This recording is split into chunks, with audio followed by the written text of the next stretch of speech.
Welcome, ladies and gentlemen, to another episode of No Holds Barred, our sort of bookend to whatever journey we're doing. While journaling or writing up, basically this is a place for me to log down my thoughts about a game I've just finished on the channel, and this time, as you can see, is Super Mario 64.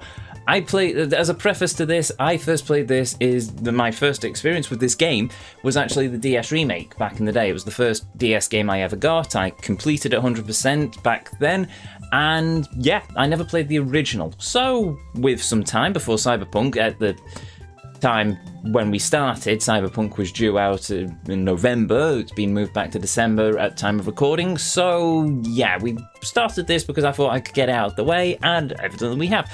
We have completed it 100%. If you don't believe me, check all the videos on this channel, because unfortunately Mario goes to sleep. Actually, you know what? I can prove it here anyway. Just load into here. But yes, what a game. So, first things first, it's a classic. It's a game known and loved by a lot of people. I should have thought, sorry, there we go. There we go. Super Mario 64 complete, 120 stars. So, yes, I can see why this is a classic in terms of the gameplay. Well, story is pretty basic. We'll start with the story. I'm a single player gamer, so the story is a big part of why I enjoy games. So, the story is the basic Mario thing. Mario visits Peach's castle, Peach is kidnapped, Mario must stop Bowser. It's as simple as that. That is the premise of the game. That is what you do. It's as good as it's always been. So, there we go. That is the story. Gameplay, platforming, and level design. Oh, fantastic. Admittedly, there are some elements that I really despise, like in Dry Desert or whatever it's called, where there are massive quicksand pits. That's my personal opinion, because I just constantly fell in the blasted things and died. But overall, looking at everything, it's a well-designed game. Well, I say it's well-designed. Judging by today's standards, I could nitpick this game to Hades and back. I'm not going to do that, because it's a product of its time. So yeah, level design is brilliant. It's some really imaginative stuff, some very fun levels.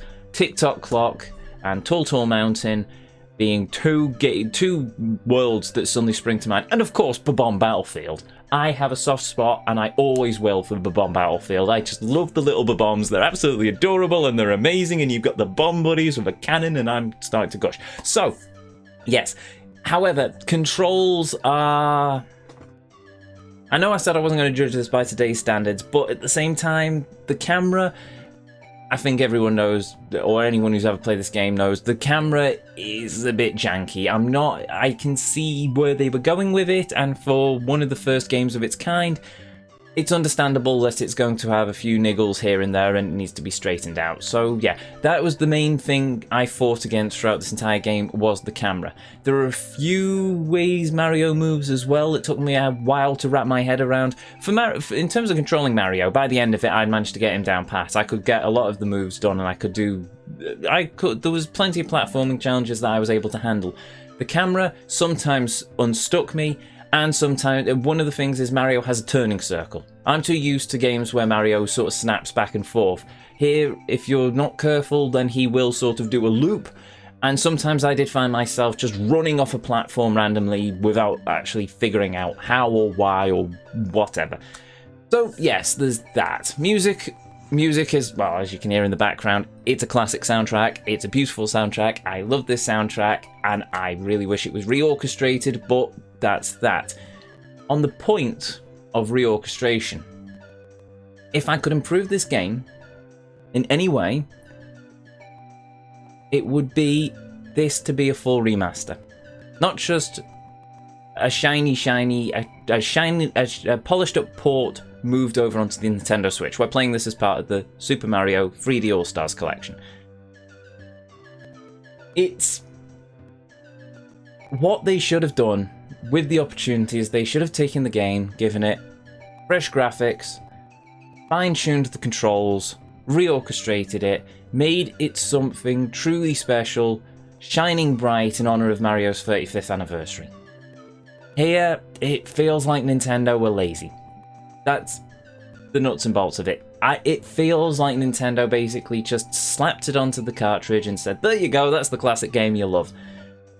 Yes, it is the classic game, but at the same time, you have come so far with Mario that it's important for us to know the roots, but at the same time, after you have ported this game onto every console so far, you ported it onto the Wii, you ported it onto the Wii U, surely it was time that you gave it a full remake. You've got the Virtual Consoles on Switch. If you pay for the, I think it's Nintendo Gold Online membership, you get you get a full library of classic NES titles and full library of classic SNES titles. You could have easily done a 64 Virtual Console, and you could have put the original game in there as a port, and then you could have remastered this for that collection. And it's a shame you didn't. It really is a shame. To quote Just Razor in chat, a full remake would have been great. Would have been great to do this game justice, and I fully agree.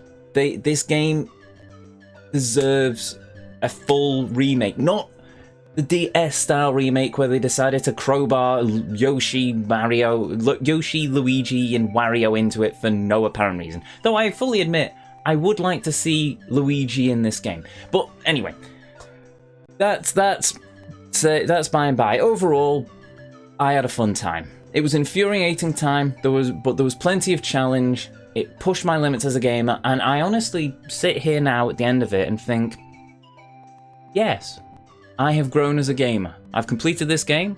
I feel ready to take on more 3D platforming games because I know I've completed this and then I can move on to others.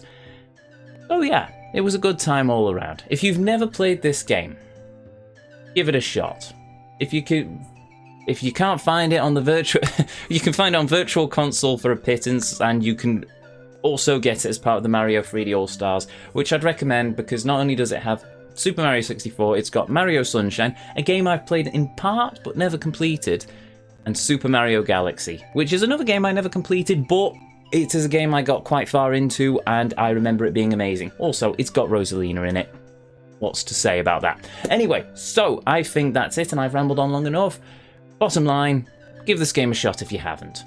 If you've got the time, complete it. It's not a difficult completion. It's a bit time consuming, and getting all 100 coins does require a bit of planning and a bit of practice with the platforming mechanics, but heck, if I can manage it, I have all the confidence in the world that you can. Anyway, with that said, thank you very much for joining me for this No Holds Barred. My name has been Ezio. If you enjoyed what you saw here, well, please give this video a thumbs up, and hey, subscribe to the channel if you feel like it. We have journeys across the board. Every game, we have Kingdom Hearts, we have, well, look at the playlist. You will find a plethora of games to tickle your fancy, as it were. Anyway, with that said and done, to each and every one of you, thank you for watching, and may you have a beautiful evening, morning, or afternoon, wherever it is around this whole wide world you are. And as always, until our paths next cross again, the vortex awaits. Hopefully, I'll see you all next time.